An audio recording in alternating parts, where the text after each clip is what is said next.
What is good, YouTube? We are back with another banger. As y'all can tell, we got did technology wipe out serial killers? Question mark.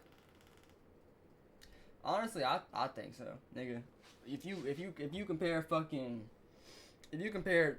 shit even 20 years ago, if you compare even 20 years ago, bro, niggas were going stupid.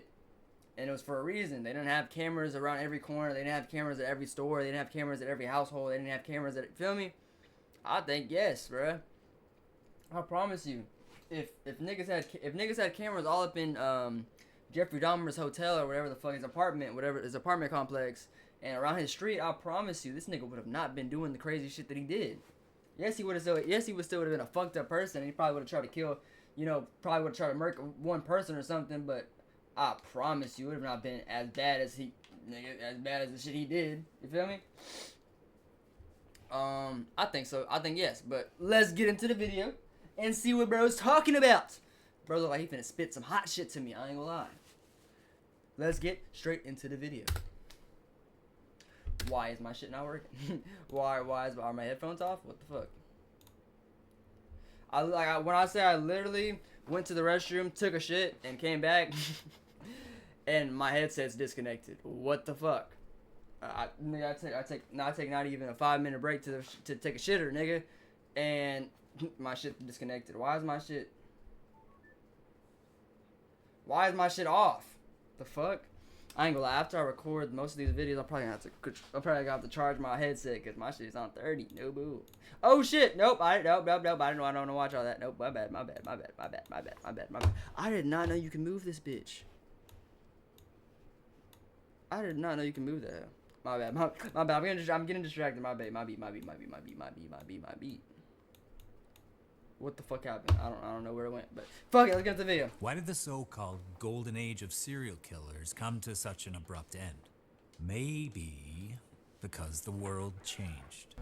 Because the net closed in. Oh shit. Because cameras went up, See, I told you I wasn't tripping. databases went live, Nigga. phones started ringing 3 digits instead of 10, Nigga. and the internet connected everything. See, the monsters didn't stop. The world stopped letting Yeah, I promise you. All these people you're seeing on this, I promise you, all these people you're still on the screen, we still got a whole bunch of motherfuckers just like this. I promise you. All these people you're seeing on the screen, I promise you, we still got people exactly just like this in the world that we're living in today. I promise you, we're still got some fucked up people exactly like this. They're just, hey, we just upgraded, nigga. You feel me? That has nothing to do with how crazy motherfuckers are, bro. Still be safe, bro. Be careful, bro. Just because, I promise you, just because these niggas ain't, feel me? Just because these niggas ain't going crazy like they used to, I promise you, we still got some fucked up people in this world, bro. Did technology kill the serial killer?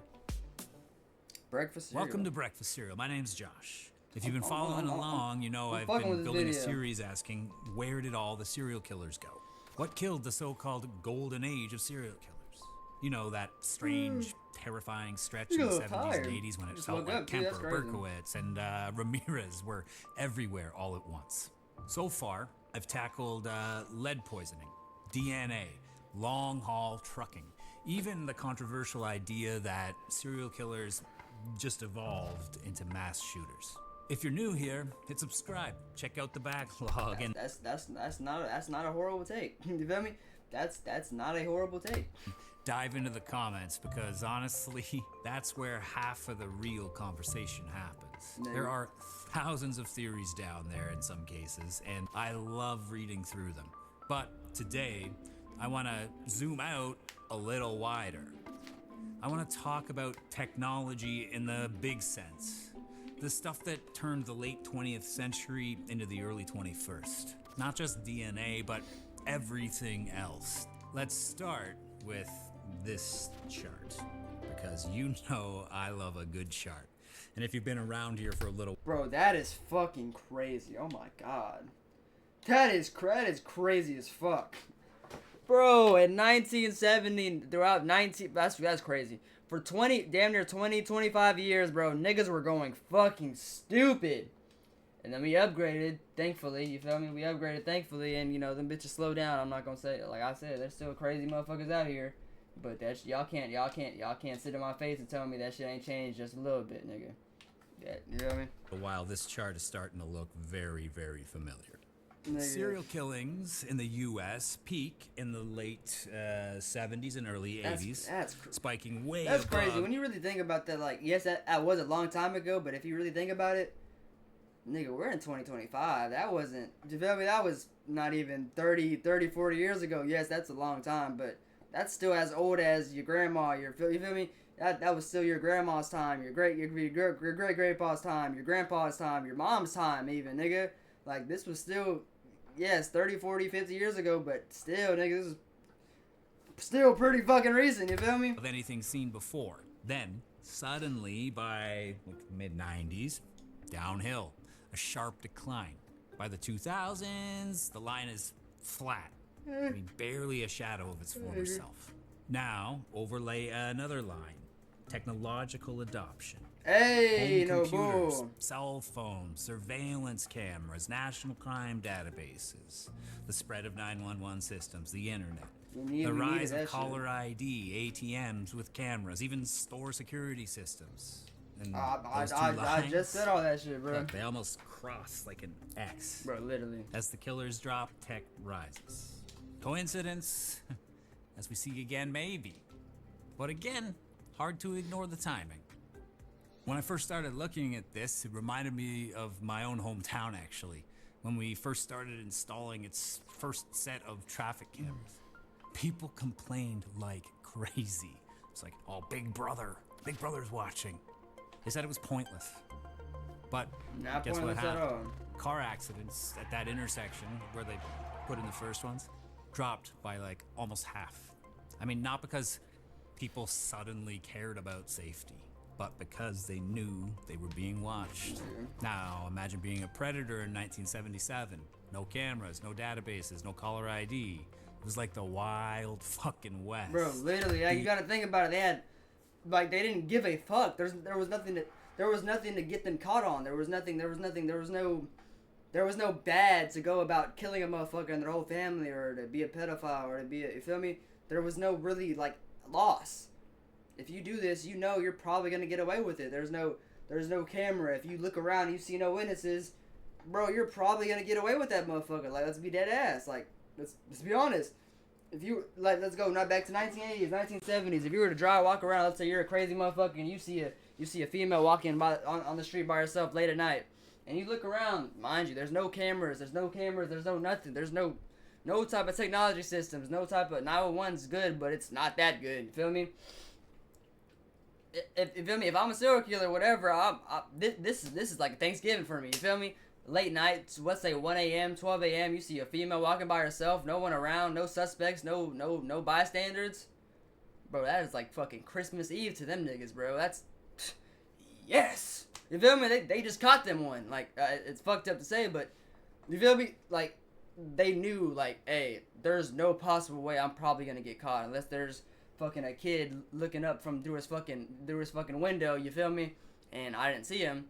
But other than that, bro, you were damn near good. You were good for the taking, and it sounds fucked up, but that's realistically, like, it was so much more different back then, NCIC, National Crime Information Center, went live in 1967, but it really came into its own in the 80s and 90s. The National Crime Information Center is a computerized system serving all law enforcement agencies, local, state, and federal. You can think of it as like a giant digital filing cabinet for law enforcement across the U.S. It stores everything. Criminal records, stolen vehicles, missing persons, warrants, fingerprints. Suddenly, you got a cop in Nebraska could type in a license plate and know instantly some shit about Texas, some shit about Mexico, Arizona. Nigga, literally, that bro. was revolutionary. Then came VICAP, the Violent Criminal Apprehension Program, launched by the FBI in 1985. VICAP was designed specifically with serial offenders in mind. It's a database that tracks the details of violent crimes, methods, victim types, crime scene signatures, and it looks for patterns across jurisdictions. So if a strangulation in Kansas looked eerily similar to one in Oklahoma, VICAP could flag it. Before that, those cases would have lived and died in separate filing cabinets. Literally. I mean, that seems absolutely huge. Like, it fucking sucks, but hey, like, thank God it happened sooner or later, you feel me? Don't you think? I mean, even if it wasn't perfect, and VICAP especially struggled in the early years because not every department was using it properly or reporting it.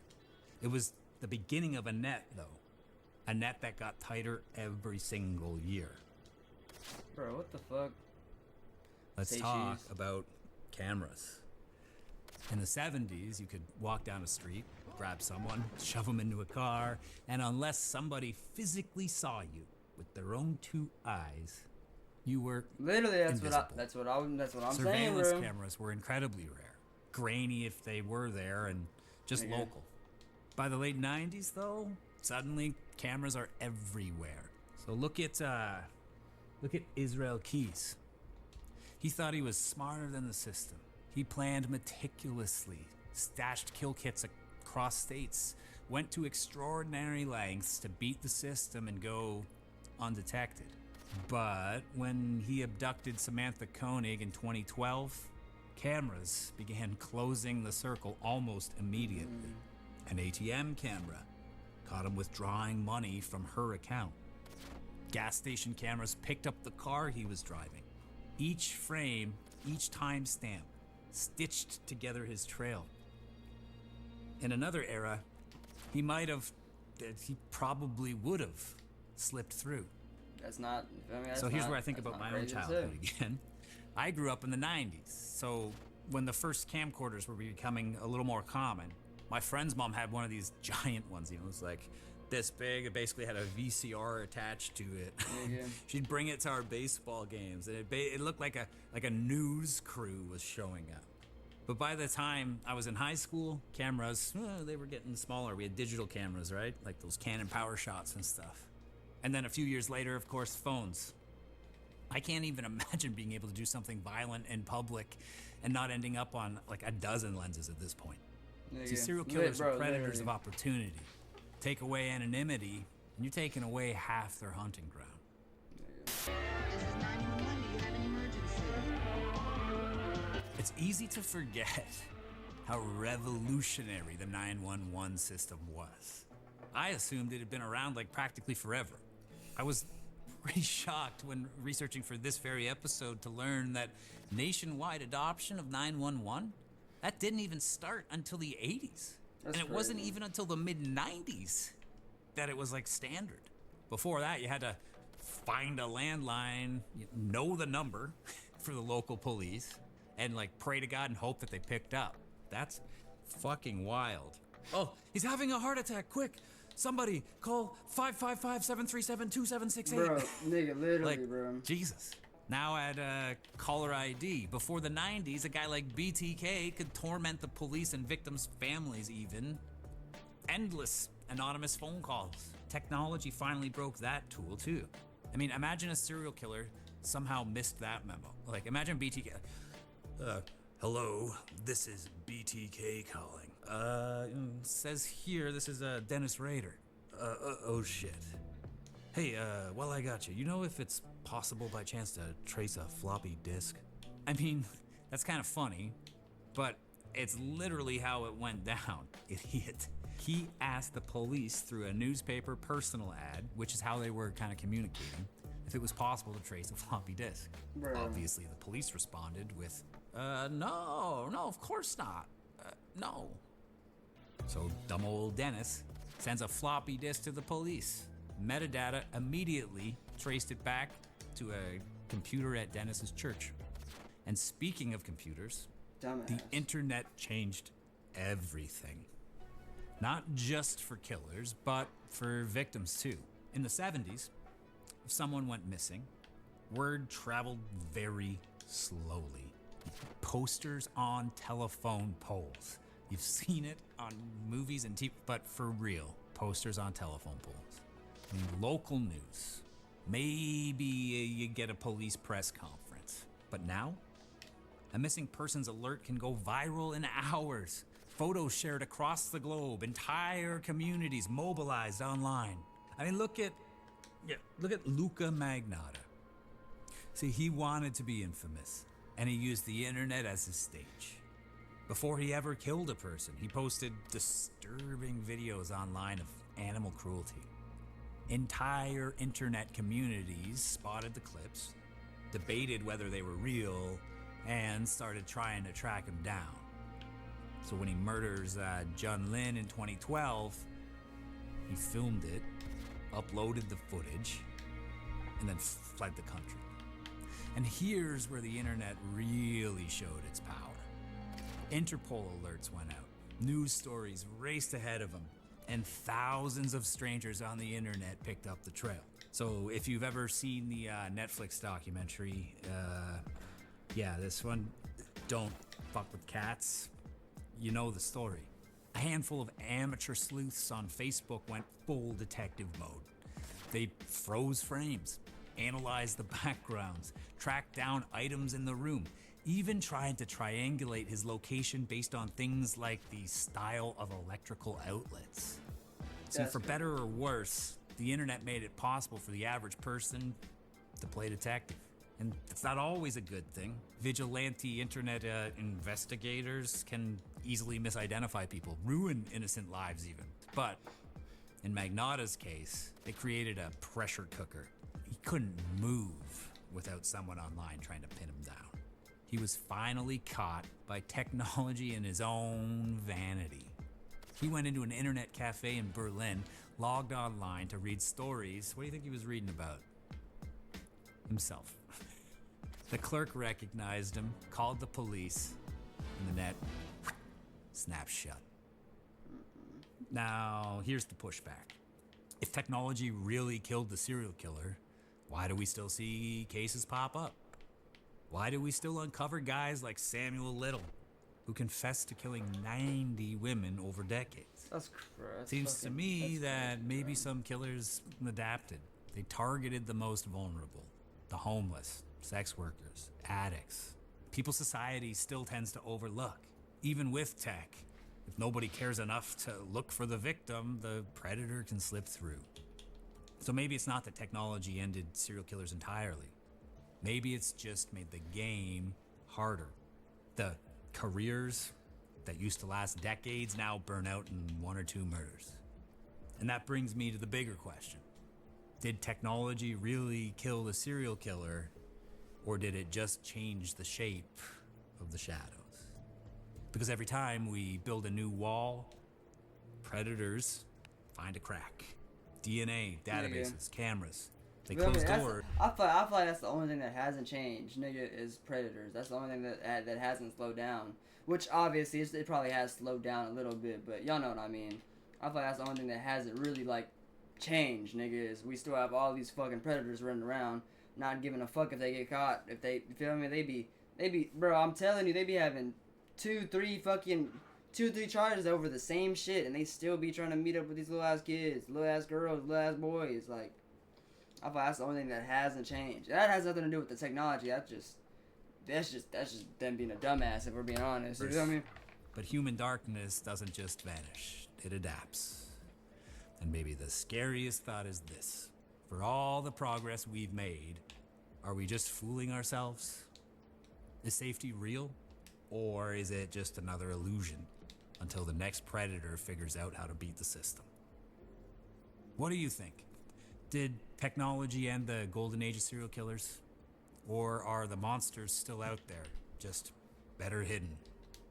Did we build a safer world, or just a world with a new kind of danger? I want to hear your thoughts, so drop them in the comments, argue it out, share your theories.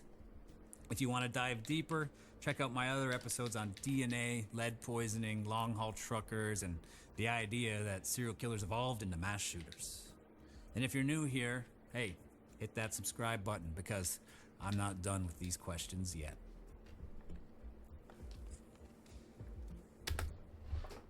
Pretty good video. Pretty good video. Pretty good video. Pretty good. Pretty good. Pretty good. Pretty good video. I liked it. I like videos like that. I ain't gonna lie. Y'all know I do. Don't really got nothing to say. If y'all enjoyed the video, make sure y'all like, comment, and subscribe. What the fuck? Son, calm the fuck down. What is it? It's not even fucking dinner.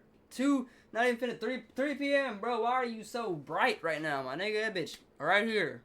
Right here on a nigga. Anyways, bro. If you like the video, make sure y'all like, comment, and subscribe, man. Let me know in the comments if y'all fuck with this, man. Let me know. Do y'all actually think that these niggas, like, do y'all really think that technology, I already told y'all, I fully believe that technology, I'm not gonna say got rid of everybody. There's, like I said, there's still crazy motherfuckers out there. But it definitely slowed them niggas down and made them niggas think before they did some stupid ass shit, knowing that there's a camera probably right around their ass. Right around their ass, not like that, you know what I mean. But, like I said, if you liked the video, make sure you like, comment, subscribe. I don't really got nothing else to ask y'all about. I'm gonna fuck with y'all when I fuck with y'all. Peace!